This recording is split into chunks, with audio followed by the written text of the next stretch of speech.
All right, we're going to go ahead and record. Hit mid. Like the beat. Your type of jam, Simon? Yeah, I got the flat screen TV going on right now, so get the rhythm going, get the momentum going, right? Like always, get the mindset in the right place. Absolutely. All right. Good morning. Good morning. Thank you so much for jumping on the call. We'll get started in a few minutes. All right. I think we got some more people jumping on the call, so thank you so much.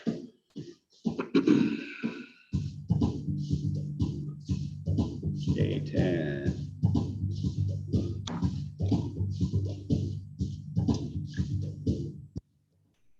Oh, all right, Jay. Are you ready, my man? Good. Let's do this. All right. Good morning, KW. Thank you so much for being with us. Really, really appreciate it. It's Friday. Wherever you are, it's Friday. So thanks again. I see Wonder. Hey, Wonder. Thank you so much for being on the call. All right. So I have the honor and privilege of having J10. J10 has been with the KW South Bay.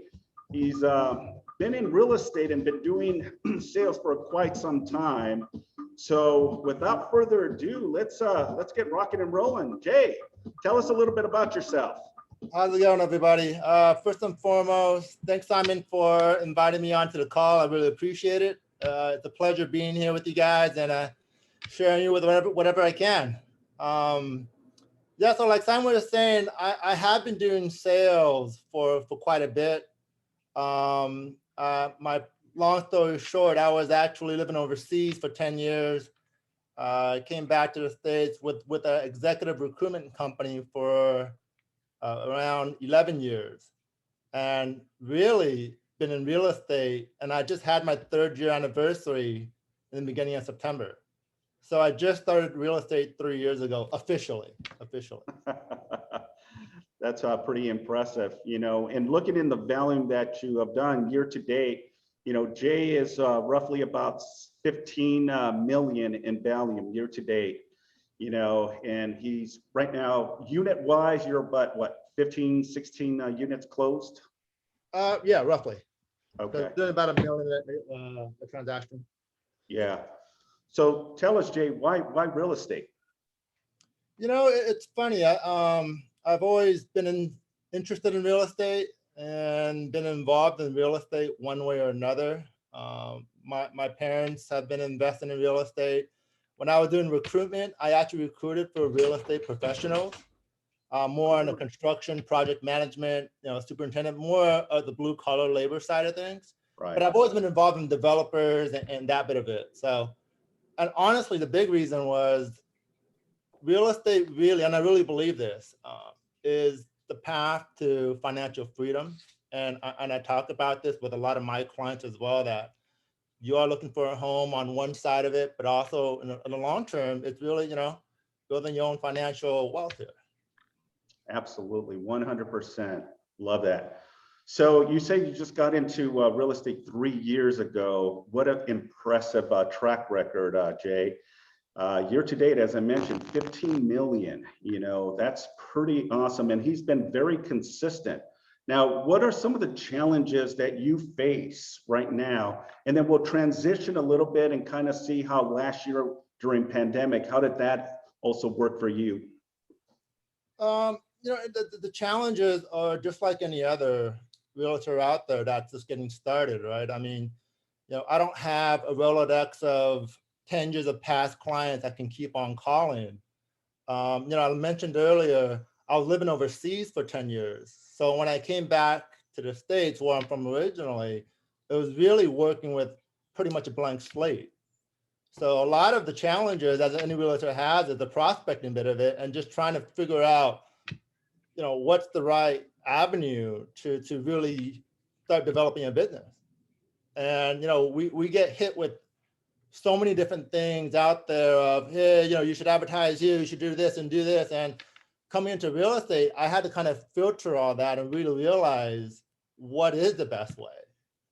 And I realized the best way to prospect is to keep it as basic and as simple as possible. So the first thing I did when I started was door knock. And that's how kind of everything started, was me door knocking. I started September 1st. I was out there September 2nd, and I picked an area and just started knocking on doors. Beautiful. So Beautiful. Now, do you have a focus area that you just generally focus on, like a farm area, or you just kind of cater to wherever your business goes? no, I do. And I think that bit, whether it be by luck or by opportunity, I am farming a specific region or a specific area, neighborhood. And that neighborhood is in West Torrance, and that's been a very, very desirable market. I had somebody that I was working with initially when I joined real estate that had been in real estate for a couple of years, and I said, I'm going to get into it. What do I do first? What's the first place to go? And we kind of fell into West Torrance by luck. And and I believe farming, for those of you that don't do it, it is a really good way to have a foundation and a basis to always come back to. Because at the end of the day, you can do a whole bunch of other activities around prospecting, but the farm, to me, is my foundation. Whether it be door knocking, whether it be newsletters, whatever it be, I come back to that, and that's really been a good momentum booster and kind of what propels kind of what I'm doing today. That's awesome. Awesome. So, and how long did it take you to start getting momentum in your area? I mean, you've been doing this for 3 years, but when did you really start seeing momentum in the farm areas? Like, you're getting more and more listings, because I know you do, extremely well in your farm area, and that's the niche. And that's what I tell agents, find an area that you want to focus and stay dedicated. And share with us a little bit about your marketing. What do you do when it comes to marketing? Is it flyers, campaigns, newsletters, stuff of that nature? Yeah, I guess the first bit about farming is everybody says it, right? It's a lot of patience, and it is really much growing a seed into something more. So, I started farming. I didn't get my first listing until 18 months afterwards. So I started in September 2018. My first listing was during the pandemic. I think it was like March 2020, when finally somebody came and said, hey, I want to work with you. So it does take a lot of time, and does take a lot of patience, and there's a lot of what we call sweat equity that was put into it. And you know what though, it's I think a lot of people with farming, that this is what I was told as well when I started farming, that you go into it, you don't get the traction or the results you want right away, and then people stop doing it. I think with the farm you just got to do it. Consistency, persistency is key with farming, right? And so in terms of the marketing that I bring with me to the farm, it's nothing magical. I think with farming, what I've done with that is, there were probably 3 or 4 realtors that were kind of dominant in that farm. And when I was talking to people, they said, oh, don't do that area because this is dominated by these 3. And as I would go around the neighborhood, I heard the same 3 names over and over again. So, obviously they had presence, but I think the unique thing I brought wasn't necessarily the farming or the marketing material, but it was me showing up at the door. Love that. Yeah. Right. And that was a difference there, because I would talk to people and say, yeah, I've received newsletters from XYZ for, 15 years. I'm like, oh, great. How are they in person? Have you ever met them? And they say, actually, no, we've never actually spoken in person before. So I think that brought a more personal touch to what I was bringing to the table. I was a newbie. They didn't know who I was. But after the first month, after the third month, and so, my goal is I was doing 100 doors a day, 5 days a week. That was my goal. And did I hit that goal every week? Probably not, honestly. But I tried as much as I could, and I stuck with that as much as I could. And I think that consistency of seeing me over and over again resonated so much more than whatever material that I was handing out. Because the material was pretty basic, it was like, this was what's happening in the market, here's what's going on. But it was just seeing me face to face. You hit on a couple bullet points for me. You said persistency, consistency, and you said that there is no magic wand, no magic pill. One of those two words you said.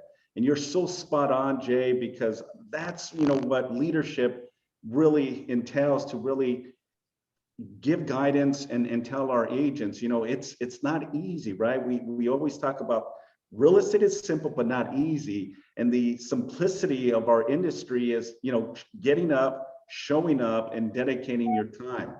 As you mentioned, you had, and I know who the top 3 agents in that area are, and to be able to penetrate that area, going back to what you said is, just showing up, right? And that's the key, folks. That is the number one key, is regardless if it's a good day or bad day, show up, stay devoted, stay dedicated, and the results will ultimately come back to you, right? So, and I think, a lot of it was, like you said, is showing up and just being a person. I mean, yep. As much as we try to make all these magical advertisements and all this unique digital things, it's at the core of what we do. It's the personal bit that we're involved with, and we forget, because we deal with so many transactions, we deal with so many buyers and sellers. The clients that we're dealing with, they're maybe selling a house once, maybe 2 or 3 times their entire lives. So for them, that's very unique experience. So sometimes, and this is a big reason why I got into real estate too, sometimes realtors forget that, because it's so, there's so much happening, right? But if we can bring that personal experience, show them that we are there to help, ultimately that's our goal. I find that that's appreciated. No, 100% spot on. Yeah, I mean, definitely everything that you have mentioned is true. If you're not, no one knows that you are a real estate agent, right? And we always talk about the secret agent, right? No one is going to know until you really put yourself out there. And that's one of the things that I see from Jay on social media, and ultimately getting up and doing what he commits to. You said you do 100 contacts, you were doing it 5 times a week. That is dedication, that is commitment. And that's what ultimately turns over the dirt. And then the results of, the nourishment of what you do, and planting that seed, and eventually that seed blossoms. And now, Jay is one of the top 4 in that little neighborhood that people know of. So I love that. So tell us a little bit, Jay, about last year and pandemic. I know you were transitioning, you got into it, but did you notice anything? Did your business kind of dip a little bit? Tell us a little bit. Let's go back to 2020. So, and again, this is, kind of interesting how things work out, right? Because I jumped into this in 2018. I started farming in 2018. I didn't see my first listing until 2020 in that market, which was when the pandemic happened, which completely changed my prospecting, because I couldn't door knock anymore. So as the pandemic happened, obviously nobody would be opening up doors during the pandemic. I actually started seeing traction in that neighborhood in terms of people looking to sell and wanting to sell based on their experience in talking to me before the pandemic. So actually business in 2020 was, prior to this year, obviously my second year in the business, I doubled what I did the previous year.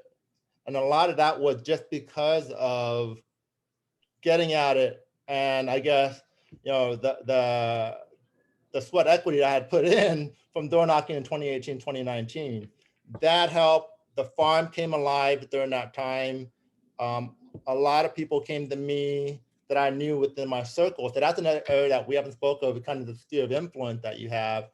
Because everyone's kind of curious what's happening with the real estate market. All my buddies were like, hey, what's going on? And so that then started picking up.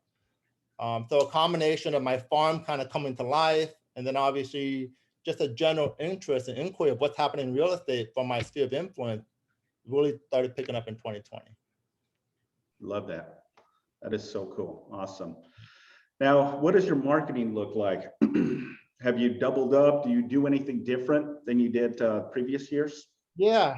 So when I was farming, a big part of my marketing was obviously having flyers as I presented, as I went around the neighborhood. I have my monthly newsletters from an email. So that's one thing about farming too. And this is something that you have to do, right? If you don't ask, you don't get. So every time I would knock on a door, I would ask for a contact.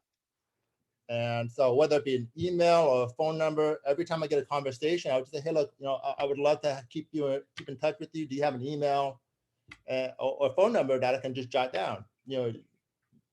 Maybe 70% of the time they'll say no, the other 30% you'll get it down. So I would have them on my email list. So I was generating contacts in my farm from them. Wait a So minute, dude. Wait a minute. Wait a minute. You say you would get a lot of no's? You're not getting all yes? surprise, surprise, right? Surprise, surprise. Yep. That's comes with it, right? And I think you just got to build up that notion that you'll get no's and then you move on to the next. No harm, no foul. You go on to the next one, right? And Right. I think that's really helped from my previous experience in sales to take rejection as it is. It's no big deal. But in terms of the marketing, I mean, yeah, I stopped door knocking. And then what I started doing was I started creating quarterly reports, special like a 2-page brochures that would be sent out every quarter to the farm. And I started getting very positive feedback because not only was that giving informative, like useful information to the neighborhood, it was something unique that nobody's ever seen there before. Because what the farm was used to was they were used to get into newsletters every month about, hey, what's going on? And here's the recent events in South Bay. Well, during the pandemic, there were no events because everything was pretty much shut. So instead, what I was providing was more useful information about here's your today, what's going on in the market, here's what's closing, market's going up 10% year to year. And so people actually responded to that very, very well because it was something unique to the market. Love that. That's awesome. Yeah, I mean, going back to what you said, it's again going to the consistency aspect of our business, which we try to tell that story every single day, but that's one of the momentums. What other streams of avenue of business do you tap into outside, I guess, of your farm area, Jay? Your sphere of influence, past clients. Tell us a little bit about that. So a big part of so yeah, I have three main areas that are kind of my prospecting or revenue generation streams. One would obviously be the farm area that I have. Another area that's been really, really big for me has been open houses. Open houses, as we started doing them more, I've always been able to pick up a buyer during the open houses. And so hosting open houses, whether it be for myself or other agents, has been a really, really big thing for me. I found myself personally, I get a better rapport and better connection with people when I see them in person. And so open house is a good avenue for me to tap into that. And then the third bit, obviously, is the sphere of influence. Knowing not only my friends, but who they know, obviously, that are potentially looking in the market. And a lot of it isn't necessarily just to, give advice about what's going on in real estate, because it's been such a crazy market this past year and a half, 2 years, that everyone's kind of like, what's going on? Why is the market going up? When's it going down? Is it going to burst? So there's always somebody that I know that knows that's interested in looking. So those have been my three main areas of focus right now. That's awesome. Now, we always talk about getting reviews, right, from your clients. If you did a phenomenal job, right, do you ask to get reviews? Because I know that you have a lot of reviews on social media and people raving about your services. Tell us a little bit about how you go about. Do you ask, or is it just naturally your demeanor that people just want to put a good review on you? I wish it was that. I like to believe it's my demeanor that gets them to do it. But no, I mean, I ask, and I think there's nothing wrong in asking. Like I said earlier, if you don't ask, you don't get, right? So, and as long as we're providing the service that we should be providing, and we're providing an experience that resonates with our clients, 100% of my clients are more than happy to leave a review. And reviews do matter. I've actually picked up business from people that have seen my reviews that come back to me and say, hey, I noticed XYZ, we might be looking, are you interested in helping? So I've actually picked up a couple clients just from those reviews. So definitely, there's nothing wrong with asking. And I have only asked from those people that I've actually done business with. I know there's a lot of times you can ask people that you haven't necessarily closed with to have reviews too, but I feel that's much more powerful and resonates a lot more when someone can put an actual experience that you've closed with them as a review. But yeah, definitely I ask. I wish it was that easy to just put it on automatically, but. Well, and that's so true, Jay, and thank you for sharing that, because again, a lot of people do not ask, but if you at least proactively ask, they have no choice but to say, okay, no problem. And that's what makes you so very unique, but you're spot on. Reviews definitely help. Now more so than ever, right, Jay? I mean, people are researching you before they even consider you.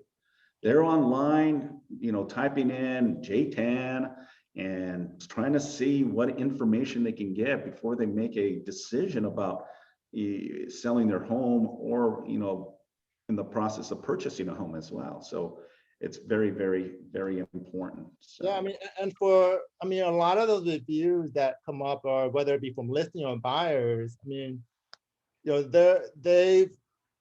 they're putting it on there because ultimately, I have asked, yes, but we provide the experience that we should be. And that's what it comes down to at the end of the day here. We can add the reviews and all that, but if someone sees a review and they call you and you don't provide the experience that they're expecting, then it doesn't matter anyway. So, we got to make sure that we're still doing the right things to provide the right level of service. I guess that's my point. Yeah, absolutely. Well, team, I'd like to open it up to anyone that has any questions for Jay. This is an opportunity to dive into Jay's mind. So anyone have anything they'd like to ask Jay? I see. Yeah, I have a question. Thank you, Sharon. Yes, go for it.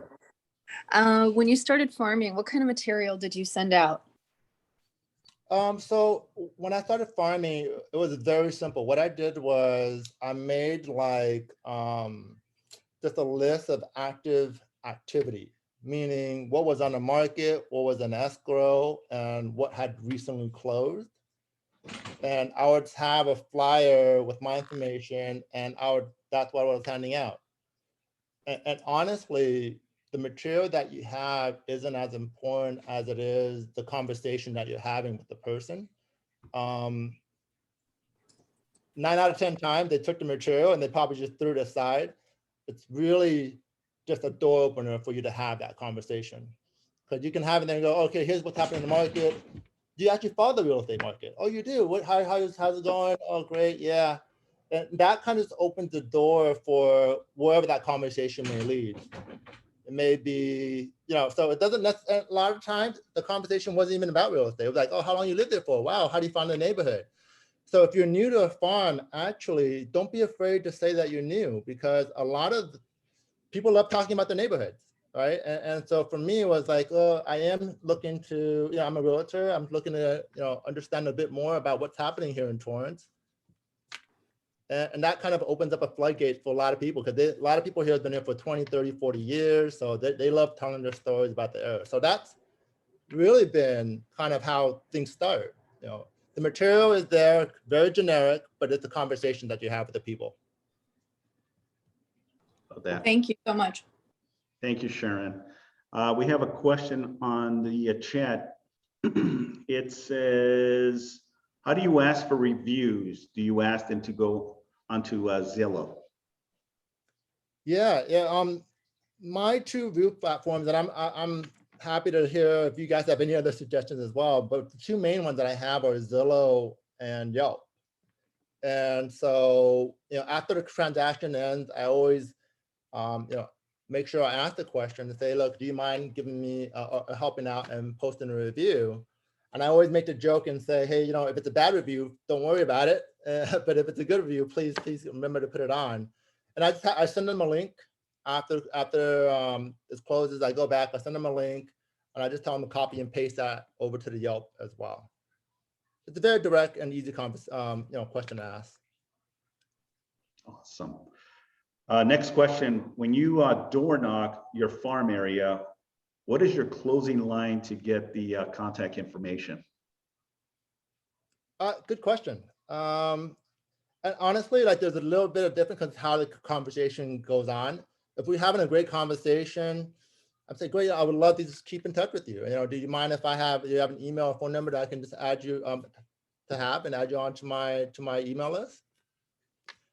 I don't keep it too complicated. I think the more you try to ruffle around things, the more people are a little hesitant to give to you. I feel, to me anyways, the more you're upfront and say, look, I would love to keep in touch with you and I have an email that goes out every month. Can I have your email and put you on there? Some people will say yes, some people will say no. I think the more wishy-washy you are about it, the more the hesitant the clients are as well to give it to you.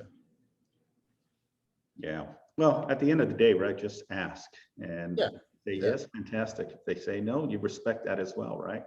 Right. I think the biggest hurdle is not necessarily them giving to you. The biggest hurdle is almost us asking the question. It's so true. Right. Yeah. Right. And there's a lot of, our own personal hurdles that we need to overcome. And at the end of the day, if they say no, they say no. You had great, no worries. I'll see you next time I come around. Absolutely. Love that. Anyone else?